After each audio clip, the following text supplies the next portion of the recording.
presents Peggy King and George Nader.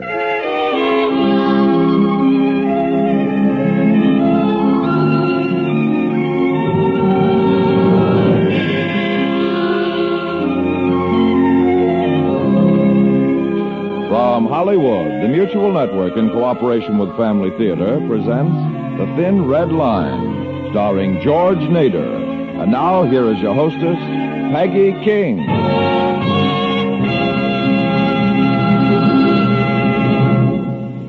Thank you, Tony Lafrano.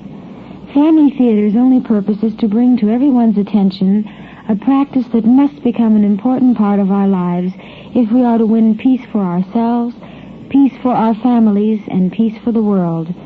Family Theater urges you to pray. Pray together as a family.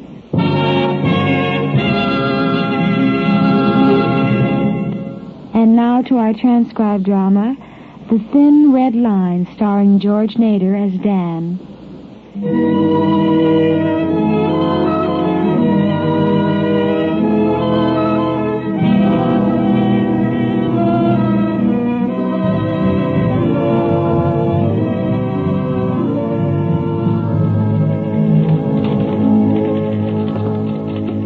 Dan? Yeah? What did they say, Dan? I wanted to call, but... Well, it's just as well you didn't. They didn't say very much. Didn't say much? No, it's going to take a little time. I suppose they have to analyze reports and things like that. But when will they... The doctor said he'd call me as soon as he knows, one way or the other, whether I'm stuck with blindness or whether an operation will help. Baby, all we can do is wait. Oh, I suppose. Might as well make use of the time, huh? What were you doing when I came in? Finishing up that article for the Legion magazine? Oh, no, I got that off this morning. Dan, how did he sound? I mean, did he sound optimistic? Or... Baby, he sounded right in the middle. Bedside manner stuff. He won't know until he sees the reports. We'll just have to wait. And, now, what were you working on, huh? Oh, got a couple of letters from the Western popes. They're wondering why you're not submitting anymore. I'm just writing nice diplomatic letters. Want me to read them to you? No, I don't think so. How about the Thin Red Line?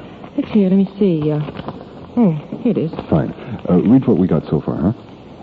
Dan. Yeah? Dan, I just don't see how you can be so phlegmatic about it. Oh, baby, getting excited won't do any good. It won't make the time go any faster. It won't affect the outcome of the reports. We'll just have to wait. Now, if we don't get this story done, the Saturday Evening Post will have to come out with a lot of blank pages. Or Collier's. Now, what have we got so far? Huh? Oh, all right. Let's see. The sun was a circle of ice in the sky. It had no warmth to give, only a pale and unreal luminescence as it cast its light through the clouds of winter and the smoke of war to light the battlefield. A foreboding of snow was in the air. And yesterday's fall lay in gray and yellow patches on every unbroken surface of that section of Korea commanded by our machine gun. Mm-hmm. There was snow on the waist-high scrub brush that flanked the nest, and an inch of it covering the sandbags that hid us from the enemy and the enemy from us.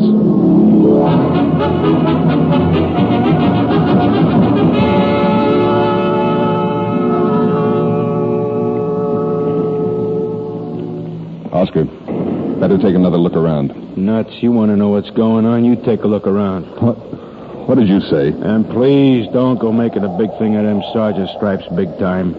I've been a sergeant more times than you've seen paydays. And I don't like guys who give orders just for the sake of giving them. Hey, listen. No, you listen. Now, that's going to be hard for you because I don't think you know how, but try. Everything's quiet in this sector right now, and that's the way I like it. Nobody's taking pot shots at nobody because there's nothing to shoot at. Now, maybe you never heard, but motion attracts the eye. If I stick my head up to take a look, I'm the only thing moving on this hill. Now, when we get the breeze, and the bushes move, and everything over here moves, then I'll take a look.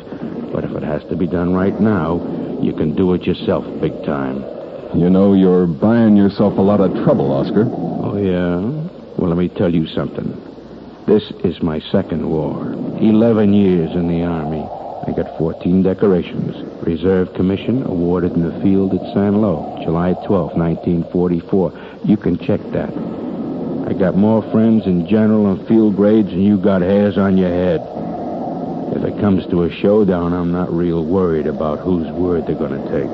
For a guy who's not smart enough to be anything but a professional soldier, you're pretty sure of yourself. You bet I am. If anything, they'd give me a medal for sticking it out for 5 days in the same hole with a creep like you. Take a look. I don't have to take a look. I know what's out there. There's a gook with a rifle waiting for something over here to move. Waiting for someone over here to take a look so's he'll have a target. And I got a wife and kids in the States hoping it won't be me. You got any kids big time? No, I guess you wouldn't. No sane woman would have you. All right, Oscar. I'm going to try to get you court-martialed. But if you're right, if it doesn't work, I promise you I'll flatten you myself. You come up and see me sometime when you grow up. All right, I'll come and see you, all right. Hey, you going to play peekaboo with the commies, you better put your pot on. If I want any advice from you, I'll ask for it.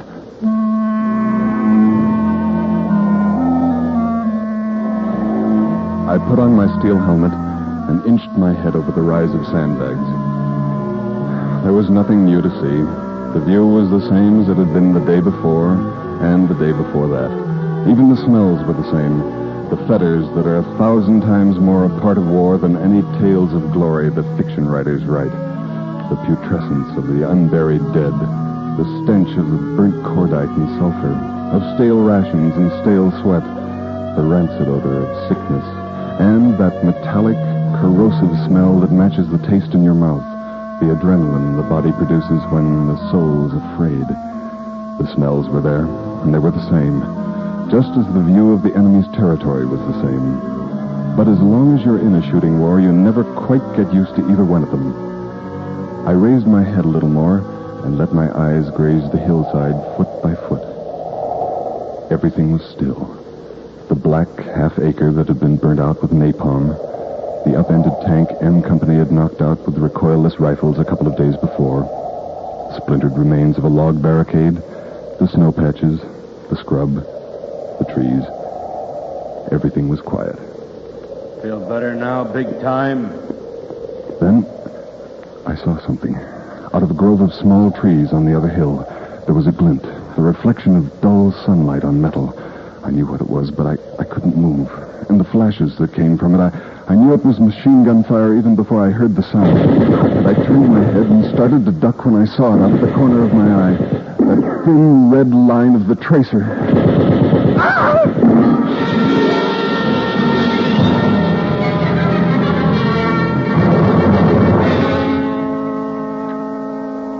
Coleman. Hey, Coleman. Hey, Coleman. Come on, fella, come on. Oscar? Yeah, it's Oscar. What happened? I can't see. I know, you got hit. You got a compression dressing over your eyes. Over my eyes? You shut up and listen to me. My eyes? Am I blind, Oscar? Will I... Shut up and listen to me. I don't know. We haven't got much time. I gotta drag you out of here. Oscar, tell me... Shut up. Call a medic.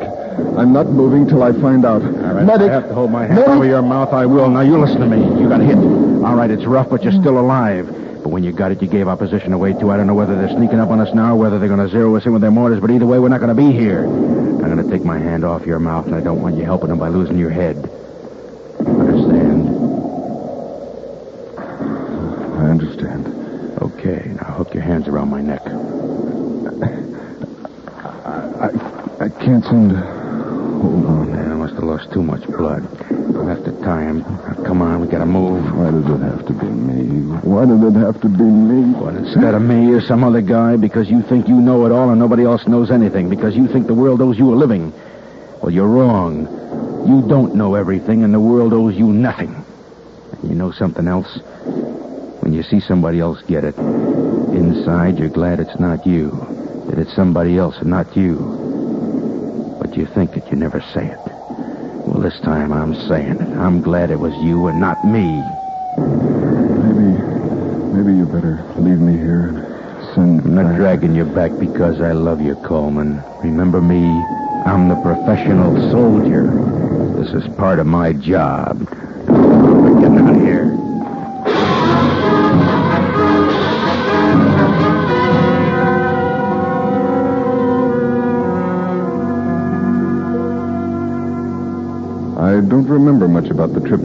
space station or the helicopter ride.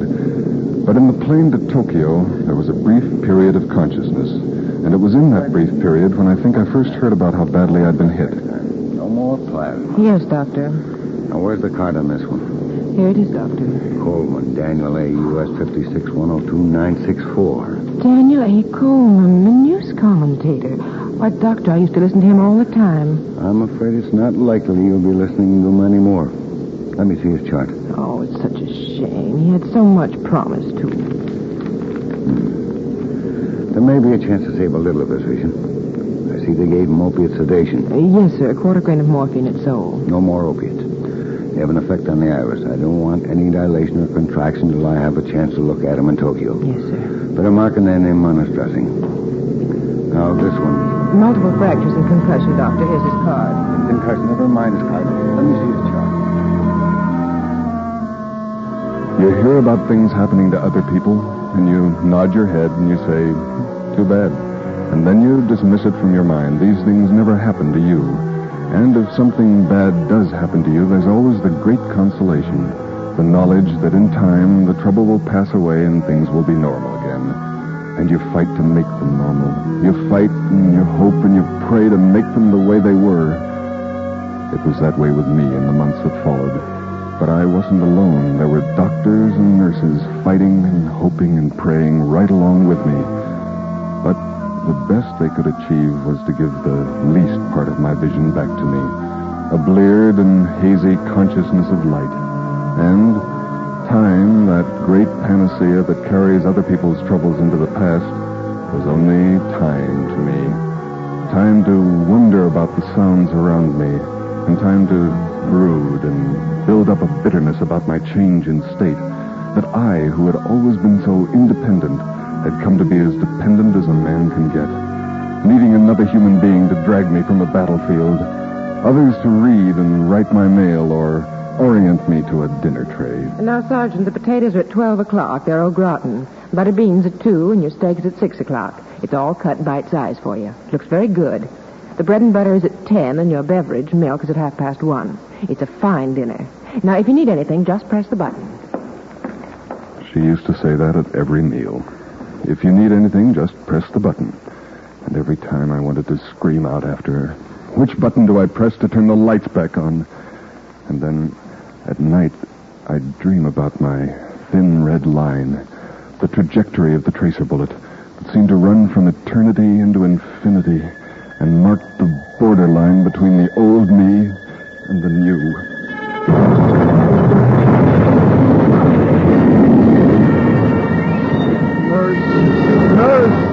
Nurse, You're all right, Coleman. You're all right. You're just dreaming. Dreaming. This is Colonel Wellington, your doctor. The dream again. A natural reaction. You're all right. Natural reaction? But you're having them too frequently. The nurse tells me you're not getting your exercise. If you don't exercise in the daytime, you won't sleep well at night. Cigarette. Here you are. Light. You're a strange bird, Coleman. I can't see why you persist in taking the attitude you do. Can't you, Colonel? Have you ever been blind? Do you know what it's like? No, I don't know what it's like. But I know you've got to get used to the idea. And perhaps in a couple of years... A couple of years? Actually, you've got quite a bit left, Coleman. Yeah, suppose you tell me all about it, Doctor. Have you talked to any of the totals in this hospital? Do you know what they'd give? Even to have the blurred vision you've got? Do you know what they'd give to be able to see color, distinguish between day and night, see motion? What's the difference? Talk to them if you want to know the difference. All right. You've got quite a bit left, Coleman. What the tracer bullet took away, we've been able to replace surgically to a degree. And if no perforation takes place, someday we may be able to restore sight to that left eye. If the tracer had passed 1/100th of an inch closer, you wouldn't even have that hope. Is there much hope? I mean, what are the odds? I don't know the odds that quote you. That bullet left a lot of scar tissue on the cornea. You could say it frosted the glass in the lens of your eye. The particles of phosphorus embedded in the cornea act as a constant irritant, enlarging the scar tissue and increasing the opacity. It's much the same as a cataract. In other words, the tissue is growing. When the growing stops, that's the time to start thinking about corrective surgery. Until then? Till then, I'd advise you to stop building your bitterness. Stop indulging in self-pity unless you want psychotic trouble to add to your blindness. I've been worried about you, Coleman. Thanks. And I've done a little checking. You've always been hard to get along with, in the Army and before. Why, one of your associates even wrote that to the best of his knowledge, you never had a friend. Not one. That true, Coleman? You just stick to your doctoring, Colonel. Well, you'd better start changing. It's possible you may need plenty of friends from now on. And where you're going, bitterness doesn't impress anybody. What do you mean, where I'm going? I'm sending you back to the States. To a school for the... For the blind? A school for reorientation and rehabilitation. As long as we don't know about your chances for sight, we'd better get you used to living without it.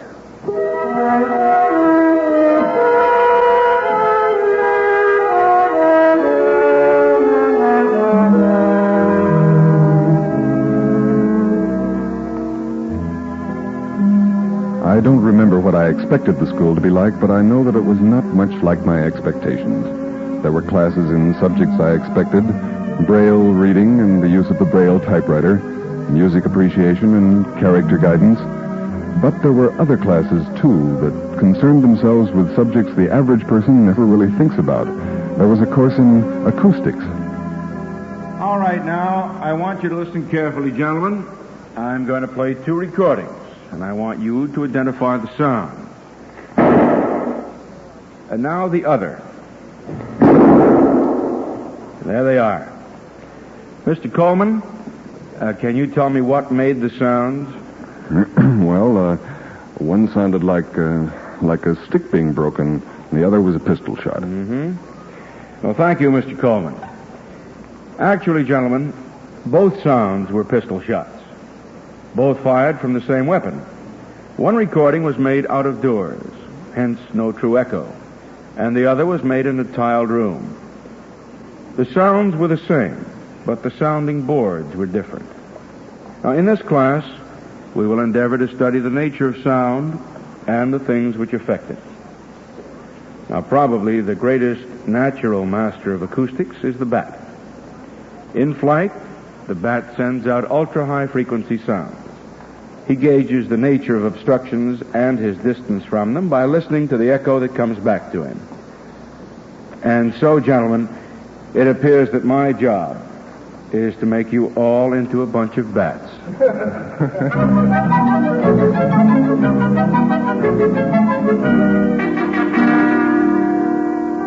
There were classes in selective listening, which you could call listening only to what you want to hear or need to hear while excluding other sounds.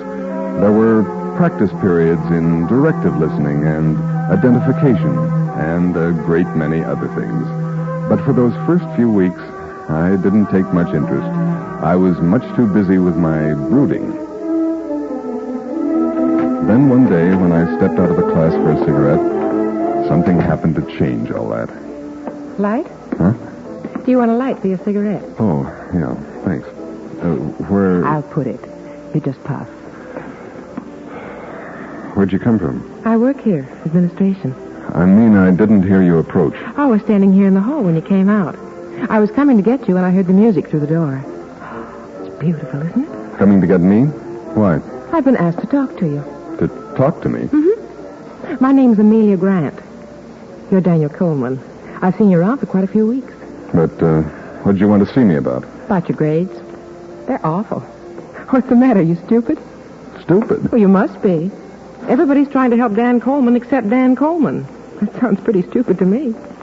Look, why don't you just run along? You know, I may lose $5 because of you. I don't care if you It do. was foolish, I know, but one of the instructors bet me that you weren't human, and that I wouldn't like you if I knew you.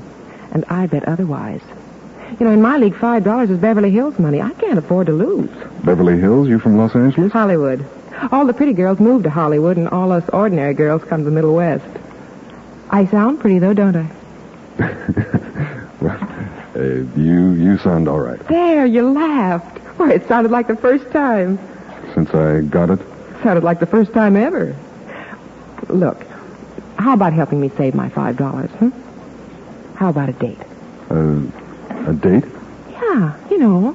You take me out, buy me dinner, take me dancing, and spend a lot of money and polite conversation on me. Then you take me home and try to kiss me goodnight, and I slam the door in your face. You've heard of dates. But, well, why? Why? Oh, I could give you a lot of reasons. Maybe because I think you're nice looking. Or maybe because it's Saturday night and I don't have a date. Or maybe because I think you're not giving yourself a chance and I feel I can help. Okay? Okay.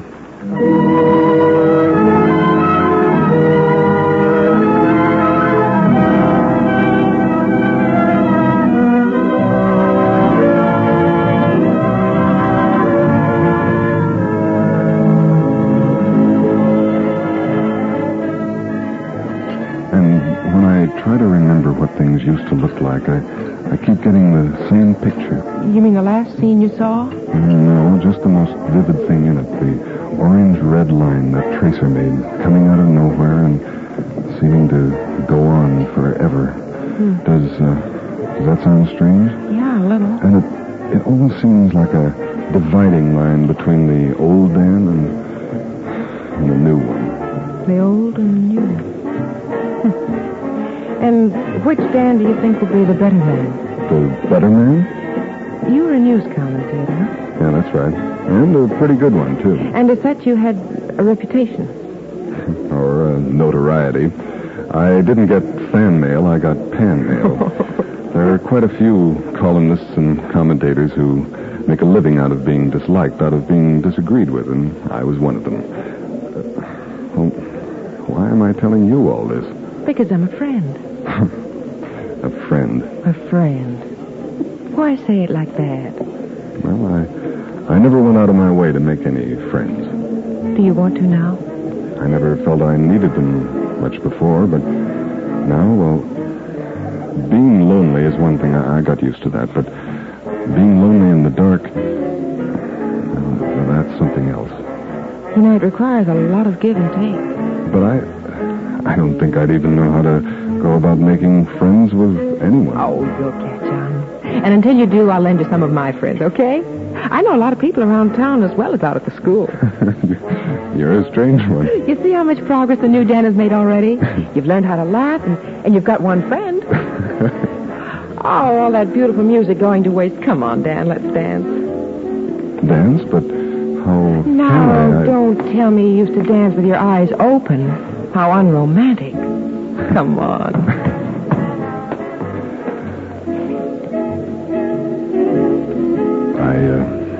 I haven't danced in years. You're doing very well.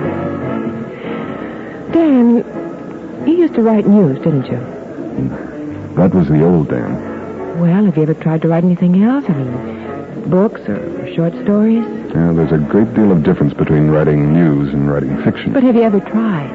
You think I ought to? Very few publishers read Braille manuscripts. Oh, my dancing partner seems to be going a little sour. Oh, I'm sorry, but how could I write anything? Dictate.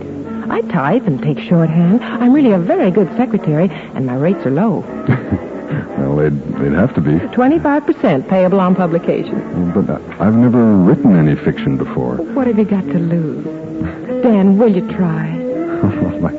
like you say. What have we got to lose?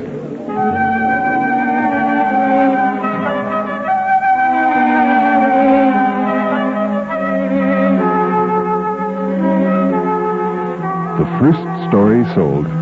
It was published in a magazine called Western Romance and Adventure and brought in a check for $39.50. A year and many successful stories later, Amy told me that she'd had to spend $12 for stamps in order to send that manuscript on its first round. 28 publishers read and rejected it. One bought it. But assets from that first sale were not to be counted only in monetary gains. But wait a minute, Dan. But, what's the matter? Too fast for you, baby? I think I missed a word. Let me see. That was not to be counted. Oh, Dan. That ought to be the doctor. Golly, I'm afraid to answer it. What if... Only way to find out, baby. Hello? Yes, this is Mr. Coleman. Yes, I'll wait. Is it him? No, it's his nurse. Hello? Yes, I'm still on the line. Yes, I'll wait. Oh, Dan, I want you to see very much, but I'm so afraid of what this could do to us. To us, Amy? Mm-hmm. If he says yes, and I don't look like you expect me to look, I'm not beautiful, you know. Oh, baby. Baby, beauty is a matter of opinion. And the new Dan has learned something that old Dan could never have learned. I can recognize beauty when I'm near it. With my eyes or without, you'll be beautiful to me, Amy. Hello? Hello, Doctor. Say, Doc, hold on a minute, will you? And Amy, if he says no, if there's no hope, well, I've thought a lot about that, too. Almost 2 years. I want my sight back, and I'd gamble my life to get it, but whether I get it or not, whether it's going to be darkness or light for me, I want you to know you've made mornings of all my days. Nothing will change for us. Now, you understand? Yes, I understand. Okay. Hello, Doctor. What? 9 o'clock tomorrow morning? Oh, Dan. Don't eat breakfast, but bring a toothbrush and some dark glasses. Yes.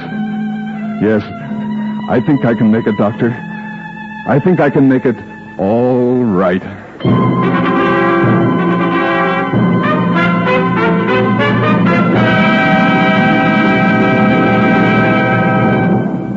This is Peggy King again.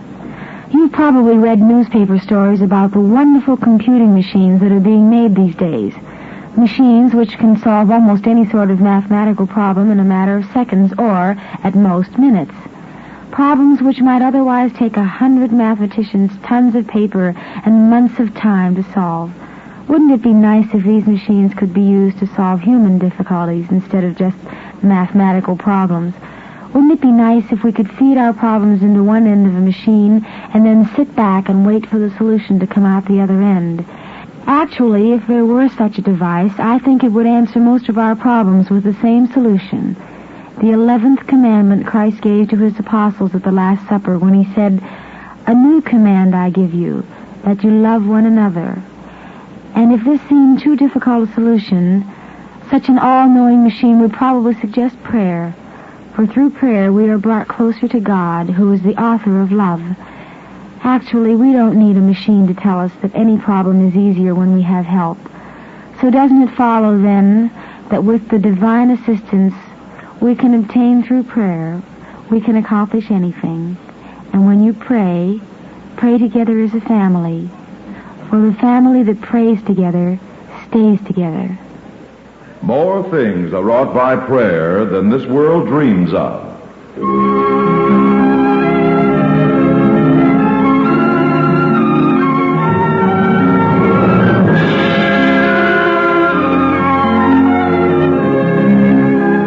From Hollywood, Family Theater has brought you transcribed The Thin Red Line, starring George Nader. Peggy King was your hostess. Others in our cast were Lillian Baeff, Jack Crucian, and Jim Nusser. The script was written and directed for Family Theater by Robert Hugh O'Sullivan, with music composed and conducted by Harry Zimmerman. This series of Family Theater broadcasts is made possible by the thousands of you who feel the need for this type of program, by the Mutual Network, which has responded to this need, and by the hundreds of stars of stage, screen, and radio who give so unselfishly of their time and talent to appear on our Family Theater stage.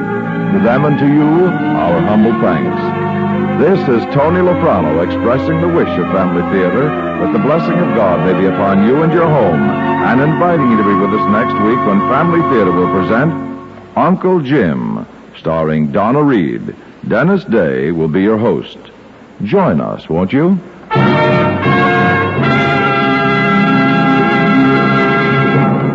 Family Theater is broadcast throughout the world and originates in the Hollywood studios of the world's largest network. This is Mutual, the radio network for all America.